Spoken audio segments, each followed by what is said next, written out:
ئەوەی پاسەوانی گەشتە ئەوەی پاسەوانی پێشمەرگە سەرەتاییەکانی دامەزرێنەری یەکێتی بسەنرێنەوە زیاتر لە 140 پاسەوان بنێرنێنەوە بۆ ماڵەوە و داوایان لێ بکرێت ڕاژەکانیان بگوازنەوە ئەگەر ناموچەکەیان دەبڕێن. ئێستا ئەو پێشمەرگە سەرەتایانەی کە بە شۆڕش و بە خوێن و هەوڵەکانی خۆیان شۆڕشی کوردیان لە هەفتاکانەوە گەیاندە ئەم ڕۆژە و توانیان ئەم ڕۆژە بۆ ئێمەی کورد بخۆکێنن لە ناو حیزبەکان دەردەکرێن و پاسەوانەکانیان لێ دەسێنرێنەوە. کێ بەرپرسە لە گیان و پارێزگاری لە ژیانی ئەو بەرپرسانەی کە ئەم ڕۆژیان دروست کرد؟ ئەو بەرپرسانەی کە ئەمڕۆ دەست دەکەن بە کادر و پێشمەرگە سەرەتاییەکانی ناویەکێتی بە چه ئەساسێک و لەسەر چ بنەمایەک ئەمە دەکەن؟ ئایا چ وەفایەکیان هەیە بۆ کادرانەی کە تاوەکو دوێنێ بە خوێنی خۆیان ئەم ڕۆژانەیان دروست کردووە و یەکێک بوون لەو کادرانەی لە شاخەوە تا ئەمڕۆ خاوەن بەرپرسیارەتی سیاسی و ئەسکەری بوون، بەڵام لە پۆستەکانیان دەردەکرێن و جگە لەوەش ئەو مەفرەزە سەرەتایانە پاسەوانەکانیان لێ دەستێنرێتەوە و مەترسیان بۆ سەرژیانیان دروست دەبێت. ئایا جارێکی تر ئەو بەرپرسانەی ئێستا یەکێتی چۆن هەڵوێز وەردەگرن و کاریگەریان چۆن دەبێت لە بەرامبەر سەرکردایەتی ئێستا یەکێتیدا؟ ئێمە بۆ قسەکردن لەسەر ئەم تەوەرە و لەسەر ئەم بابەتە میوانداری 4 پێشمەرگەی سەرەتایی و 4 قارەمانی شۆڕشی دەستپێکی شۆڕشی نوێی کوردمان کردووە کە هەر یەکەیان خاوەن داستانێکە. ئێمە بۆ قسەکردن لەسەر ئەم بابەتە میوانداری هەر 4 بەڕێزان کاک عادل، مام ڕۆستەم، کاک ئاواتی شێخ جەناب، کاک سەلاحمان کردووە. کاک عادل شکور پێشمەرگەی سەرەتایی شۆڕشی نوێ و یەکێک لە پێشمەرگەکانی شۆڕشی ئەیلول کە خۆی تەسلیم نەکردەوە و بە پێچوو بۆ سووریا بۆ پەیوەندیکردن بە یەکێتی نیشتیمانی کوردستانەوە. مام ڕۆستەم پێشمەرگەی سەرەتایی و لە یەکەم بریندارانی شۆڕشی نوێ کە لە زمانی شای ئێراندا چوە بۆ ئەوێ و بەنهێنی تیمار کراوە. ئامرتیپی 21 کەرکووک و ئەندامی یەکەم پەرلەمانی کوردستان و یەکێکیش لە منداڵترین سەرپەلی شۆڕشی ئەیلول.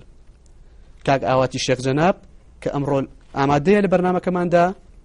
زیندانی سیاسی ساڵی 79 و پێشمەرگەی دانەبراو لە ساڵی 78 و 3 جار بریندار کراوە و دوا بەرپرسیارەتی بەرپرسی پێشووی مەڵبەندی گەرمیان و کە چەندین بەرپرسیارەتی ئەسکەری و سیاسی لە ناو یەکێتی نیشتیمانی کوردستاندا گرتووە ئەستەوە. کاک سەلاح چاوشین پێشمەرگەی سەرەتایی و بەرپرسی پاسەوانەکانی بەڕێز تاڵەبانی لە شاخ و یاوەری هەمیشەیی تاڵەبانی، سکرتێری ئێستا یەکێتی نیشتیمانی کوردستان، ئامر هەرێمی 2 کەرکووک، ئامر هەرێمی 6 پشدەر، کەرتی 6 پشدەر، لێپرسراوی هەواڵگری هێزی پێشمەرگە. زۆر بەخێر بن بە سوپاسانەکەم بۆ ئامادەبوونتان لە بەرنامەکەم. بەڕێزان کاک عادل، من حەز دەکەم لە جەناب تۆ دەست پێ بکەم بەو پرسیارەی کە دەبینم لەسەر سنگی جەنابەت 1-2 ڕەمزدانراوە.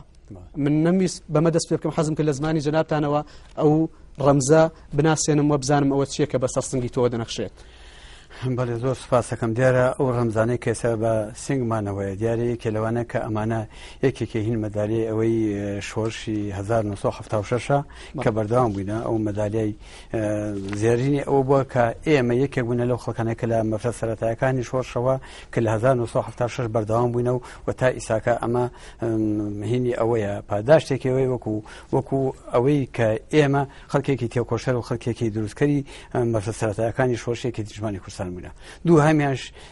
مەدالیای ئەوەیە کە بە ناوی کۆمەڵەی پێشمەرگە دانەبراوەکانەوە کە بە هیچ شێوە لە کاتی خەباتە و ئێمە دانەبراوین نە بە دەقڵ بە ساعە. ئەمەشە کە پێمان درراوە کە لە ئەوەیە کە ئێمە پێشمەرگەی دانەبراوین بە حساب ئەوەی کە تا ئیساکە ئێمە پێشمەرگەی درێژەما بە خەباتدا لە یەکەم ڕۆژەوە لە دروستبوونی یەکێتی نیشتیمانی کوردستان تا ئەم کاتێکە ئیساکە. بەڵێ مام ڕۆستەم دێمە لای جەنابەت بەدەر لەو 2 ڕەمزەی کە کاک عادل باسی کرد دەبینیم ڕەمزێکی تر لە سنگی جەنابەت نەخشاوە دەمەوێت چ لەسەر ئەوانە و چ لەسەر ئەوەی تریش وەکو ناسانێکیش کە من بیرم چوو بێ وەکوی کە مام ڕۆستەم لە ناو هاوڵاتیانی هەرێمی کوردستان یەکێک لە پێشمەرگە قارەمانەکان کە ناسراوە دەمەوێت تعریفێکی ئەو مەدالیانەی سەرسنگتم بۆ بکەیت. وڵای خۆی لە هەموو دنیا مەدالیا هەیە، بەڵام ڕێزی تایبەتی خۆی، بەڵام بەداخەوە لە هات مەدالیا ئێستا بوو بۆی کە عقیبە دەکەی بمە دەست پێکاکەیسە باسیەکەین. ئەمەیان مەدالیای پارتیزانیە کە بە کولە مەرگی ژیان لە گەرمیانە لە هەردەو هەڵەتەکانی گەرمیانە هەم جەماوەرەکەمان شار ئەزانێ. ئەوتریانی پێشمەرگە دانەبراوەکانە، ئەوتریشان هی یەکەمین مەفرەزەی 76 کە تا ئێستا دانەبراوین لە یەکەم مەفرەزەی سەرەتایی ئەم شۆڕشە بووین. ئەو سێ مەدالیا ئەوەیە، ئەم پارتیزان و دانەبراوەکان و 76. بەڵێ مام ڕۆستەم تۆ لە تەمەنی پێشمەرگایەتیدا ئەوەندەی من بزانم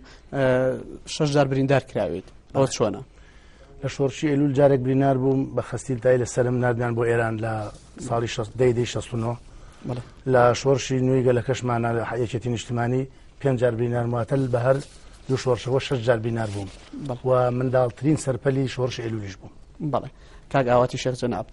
من دەبینم بەدەر لە هاوڕێیانت کە لەگەڵیان دانیشتووی هیچ مەدەلیایەک بەسەر سنگتەوە نییە لە کاتێکدا ئەمە بە مێژووی ئێوە ئاشناین کە ئێوە مێژوویەکتان لە قارەمانەتی تۆمار کردووە. وەڵا بەڕاستی ئەو مەدالیانە منیش هەمە بەڵام سەرکردایەتی یەکێتی و فەرماندەی گشتی هەزی پێشمەرگەی ڕێز لە تاریخی ئێمە نەگرێ ئێمە بەڕێز لە مەدالێکی بگرین لەبەرەوە بە حەقەت حەزم نەکردو بێنم. بەڵێ کاک سەڵاح ئێمە لای جەنابەت جگەلەوەی کە ڕەنگە ناسانێکی کورتم بۆ جەنابتان کرد بە و مێژوە قارەمانەتی کە بەڕێستان هەیەتانە دەمەوێت لێت بپرسم تۆ وەکو یەکێک لەو قیادانەی کە لە بواری عەسکەریات چ لە بواری سیاسی خزمەتت بە وڵاتە کردووە ئێستاش ئەوە پۆستەکان ئەو پاسەوانانەی کە هاتانە لێتان دەستێنێتەوە ئێستای کاک سەڵاح بەراوردکەین بە ئەو سەردەمەی کە تێیدا خۆی ڕەنگە دەورێکی باشی گەڕاوە و یەکێک بۆ لە قیادەکان حەز بە چی دەکات کە پاسەوانەکانی کە بۆ ژیانی ئەم دابین کراون لێ دەسەنرێتەوە؟ وەڵا لە ڕاستیە ئێمە ساڵی 76 کە دەستمان کردەوە بە شۆڕش لەگەڵ ئەو برادرانە و کۆمەڵی برادری تریش ئێمە لە مەفرەزە سەرەتایەکان بوون و ئێمە بەدەستی بەتاڵەوە چوینە شاخ توانیمان حیمایی میلەتەکەمان بکەین و حیمایی مامجایالیش بکەین و شۆڕش گەیشت بۆ مەرحەلەیە کە ئێستا ئەلحەمدولیلا حکومڕانیەکەیە لە کوردستانە لە جیاتیەوەی پاداشتی باشەمان بەنەوە سەرڕای ئەوەی ئەو هەموو خزمەت و خەباتە کە ئێمە کردومانە لەو ڕۆژەوە ساڵی 76ەوە کە ئێمە چوینەتە دەرەوە چاوەڕێی مردنمان کردووە هەتا ئەو ڕۆژەی سەرکەوتن هاتۆتە ئاراوە ئێستا بۆ شێوەیە پاداشمان دەنەوە کە حیمایەکانمان دەرەکەن هی هەموو ئەو برادرانە ئێمە لە پێنای ئەو شۆڕشا تووشی چەندین دوژمنایەتی و ناحەزی بووین و من شخصی مامجەلال خۆی بەرپرسی ئەوە ئەزانم کە مەسئولە لەو ئیشە و بەو قرارەی کە ئەو داوێتی بۆ دەرکردنی ئەو پێشمەرگانە و ئەو حیمایانەی ئێمە ئەوە خۆی هانی ئەو خەڵکادا کە دوژمنایەتی شۆڕژەکەن بۆی بێنەوە بەگژ ئێمە لەبەرەوە من شخصی مامجال بە مەسئولە زانم لەو ئیشە و هەموو خەڵکی بە شەرەفی کوردستان هانەدەم کە دژی ئەو ڕەفتارە بن و ئەوە ڕەفتارێکە لە خزمەتی شۆڕش و کوردایەتیانە وەکو قەرارەکانی کان. بەڵێ کاک سەڵاح بۆ حکومەی کە ئێمە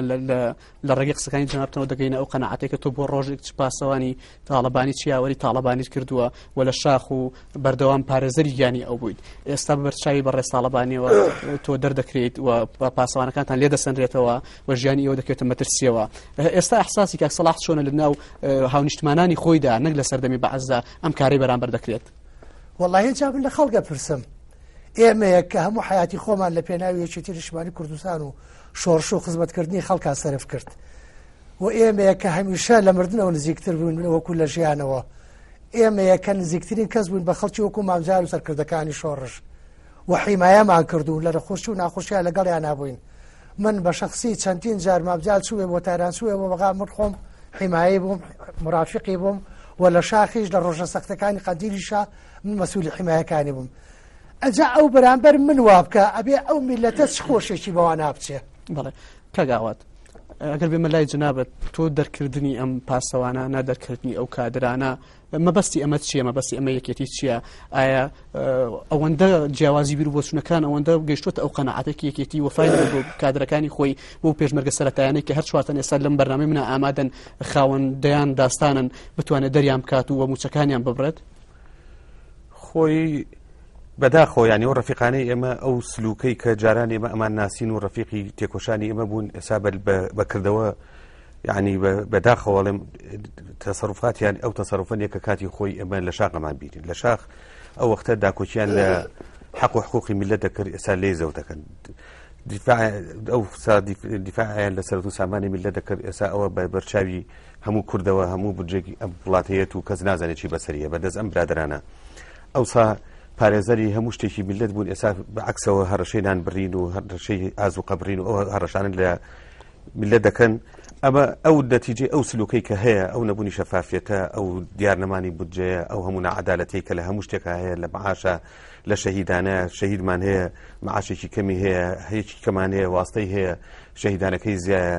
شەهیدمان هەیە خانووی بۆ بە هەموو عمری جاری کرد خانوو نبینێ هەیە خانووی زۆر گەورە و